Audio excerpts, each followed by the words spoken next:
Hey, hello everyone. Today's Monday, May 24th, 25th, excuse me. Monday, May 25th, Memorial Day. Hope everyone's having a great weekend. Last week of school this week.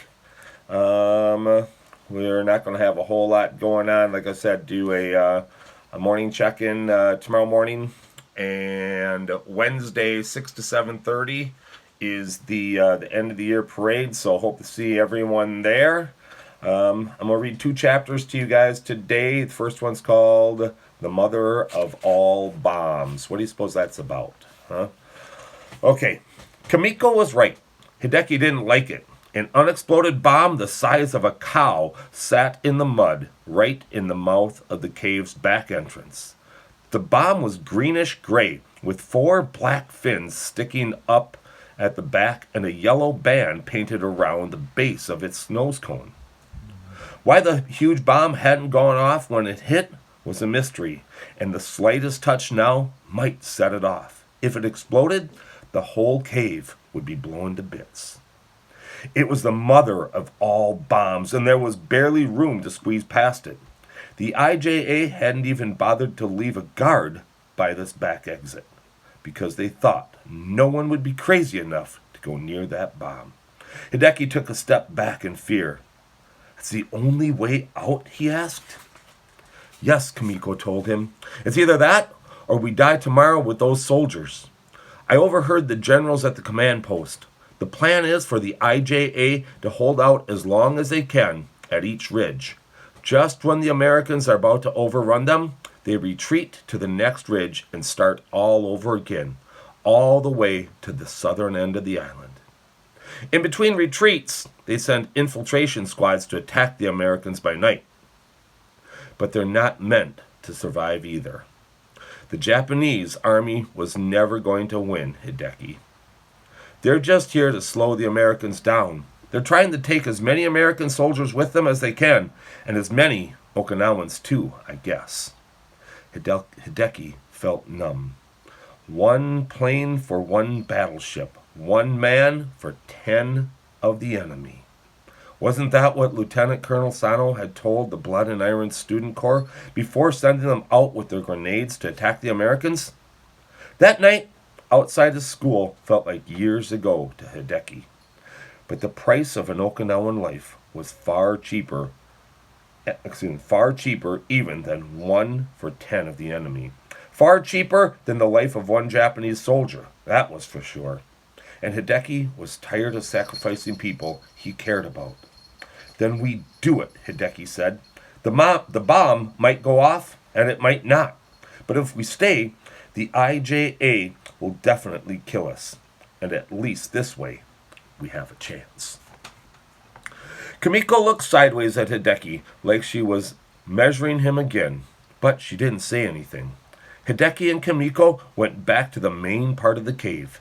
They told Misako the plan, and very quietly the three of them gathered the 8 Okinawan children and led them to the back entrance. Misako gasped when she saw the bomb. We have to get past that. You can do it. We have to, Hideki said. He turned to his sister. You and Misako go out first. I'll send the kids out to you. Get them as far away from the bomb as you can. Kamiko nodded. She approached the bomb, took a deep breath, and slid sideways between the cave wall and the metal shell. The space was too narrow to avoid touching the bomb, and gently, oh so gently, she put her hand against it. Hideki held his breath, and Misako closed her eyes.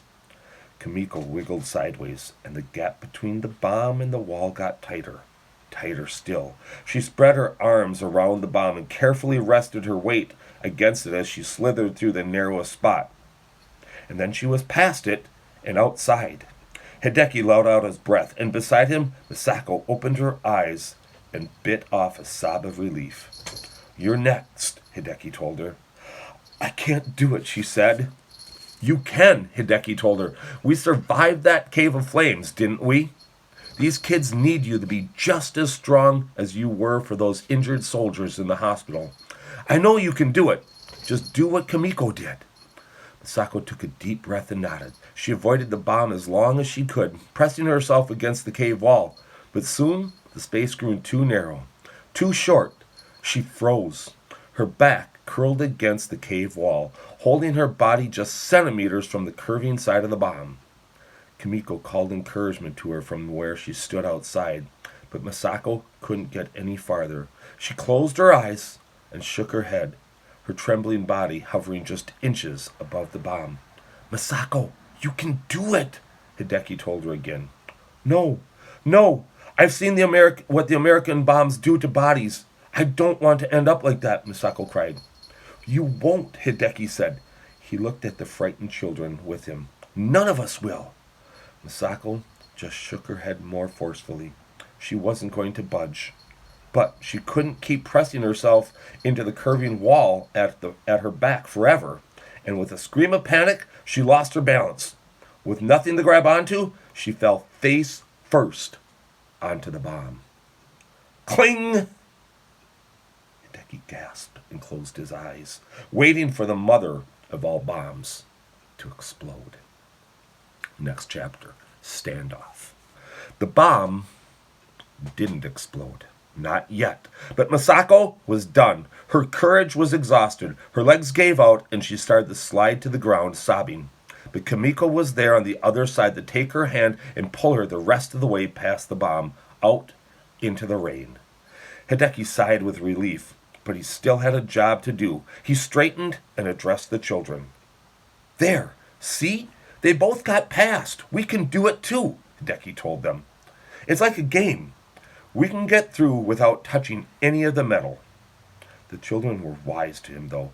If Masako's fear hadn't already infected them, they had all seen enough bombs in the last 2 months, enough death, to understand the danger.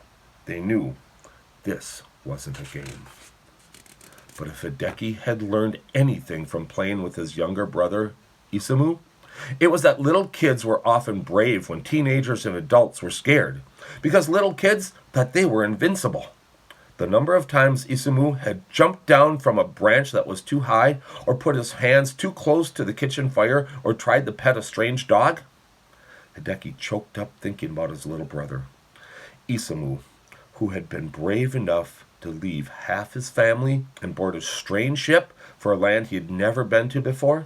Isamu, whom he'd never see again. Hideki shook off his sorrow for his little brother, saving it for another time. If he didn't get these children past the mother of all bombs, they would all be joining Isamu too soon. One by one, Hideki helped the boys and girls slide around the bomb in and into Kimiko's waiting hands outside. Hideki's stomach was full of butterflies, and the whole time, but not because he was worried about the bomb going off and killing him, he realized, because he didn't want any more children, any more innocent Okinawans to die for the fight that wasn't theirs. "Halt! Where are you going? What are you doing?" someone yelled, and Hideki spun. A Japanese soldier was aiming his rifle right at them. "Stop, or I'll shoot!" the Japanese soldier cried. Hideki's heart caught in his throat. His first instinct was to panic, to run. But there was nowhere to run, and he'd been through too much by now to panic over a nervous IJA private aiming a shaky gun at him. Like Kimiko, Hideki didn't want to die, but he wasn't afraid of death anymore either. A steadying calm came over Hideki. It stilled him from head to toe like the cool breeze off the sea in the summer, and all the tension left him. Hideki stepped in front of the last of the children, a little boy, right in between the soldier on one side and the boy and the bomb on the other. "Go ahead," Hideki said. The soldier frowned. "What?" "Go ahead and shoot," Hideki told him. "But just know that if you miss, or if that bullet goes through me, you'll hit the bomb behind me, and then you'll be dead too. We'll all be dead." The soldier's rifle dipped as he realized Hideki was right. Hideki watched the private's eyes dart this way and that as he considered his options. "What?" "Oh, Winston." "What's your name?" Hideki asked the remaining little boy. Kazuo, he squeaked. "Go on, Kazuo. You'll be all right," Hideki told him. The Japanese soldier took aim with his rifle again. "No one is allowed to leave. Come away from there at once or I'll shoot." The little boy looked to Hideki for direction, and Hideki nodded for him to go on past the bomb. "Stop!" the soldier said. He raised his rifle again, but Kazuo didn't stop, and the soldier didn't shoot. When Kazuo was safely through, Hideki slid the pack off his shoulders and turned to leave. "I said stop!" the soldier cried. There was panic in his voice, a panic Hideki no longer felt. Hideki handed his backpack through the narrow gap to Kimiko, then slid sideways to follow it. If the soldier tried to shoot him now, he had a better chance of hitting the bomb than Hideki. "No one is permitted to leave!" the private yelled. A riptide pulled at Hideki's stomach as the distance between the wall and the bomb got narrower and narrower. He was going to have to put his hands on the thing, wrap his arms around it the way everyone else had.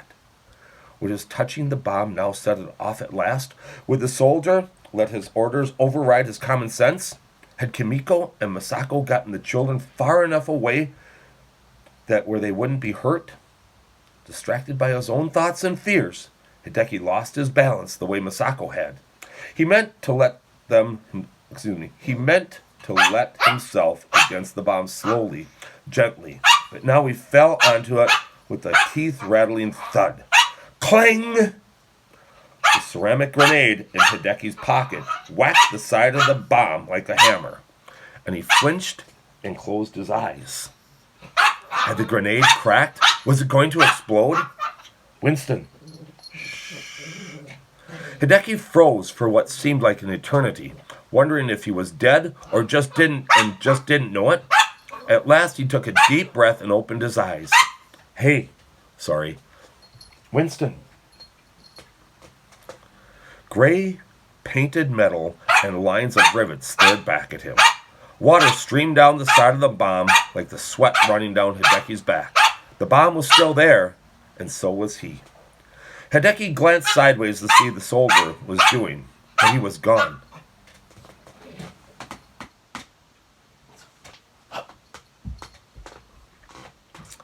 "Hideki, come on!" Kimiko called to him. He turned to look the other way, and there she was, right by the bomb. She hadn't run off and left him.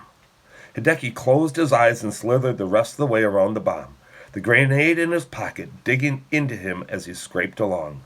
And then it wasn't scraping anymore, and there was more room between the cave wall and Hideki, and Kimiko was taking his hand and pulling him free. Hideki fell into his sister's waiting arms, and she held him while he shook. All the tension of the moment washed back over him. He and Kimiko hadn't hugged like this in a long time. They were both too old for that kind of thing, but now neither of them cared. They were still alive, and they were still together, and they held on to each other like they would never let go again. "What is that?" Kimiko said at last, feeling the hard lump in Hideki's shirt pocket. "A grenade," Hideki said. He pulled it out and showed it to her. "That's not a grenade, you idiot," Kimiko said. "It's a piece of pottery."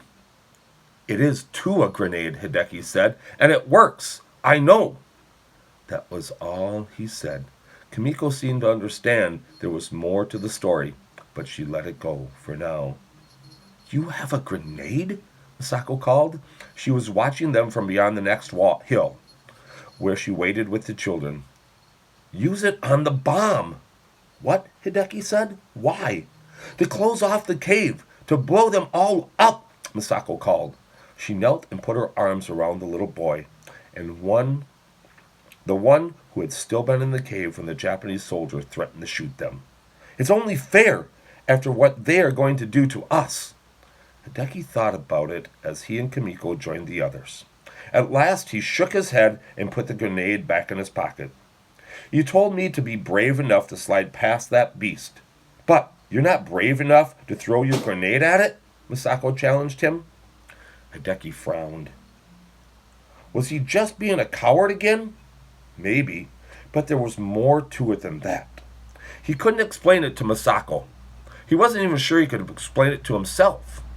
Shouts came from inside the cave. The soldier had gone back for help. Hideki didn't know if any of them would be able to squeeze past the bomb, or would it set it off if they tried. But he didn't want to be around to find out.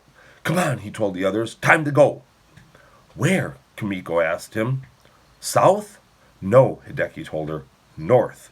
Back through the front lines. We're going home. All right. We'll stop it there for today. And I hope everyone had a great, or is having a great weekend, huh? And we'll talk to you soon. And hopefully see you Wednesday for the end of the year parade, huh? All right. Take care, everyone.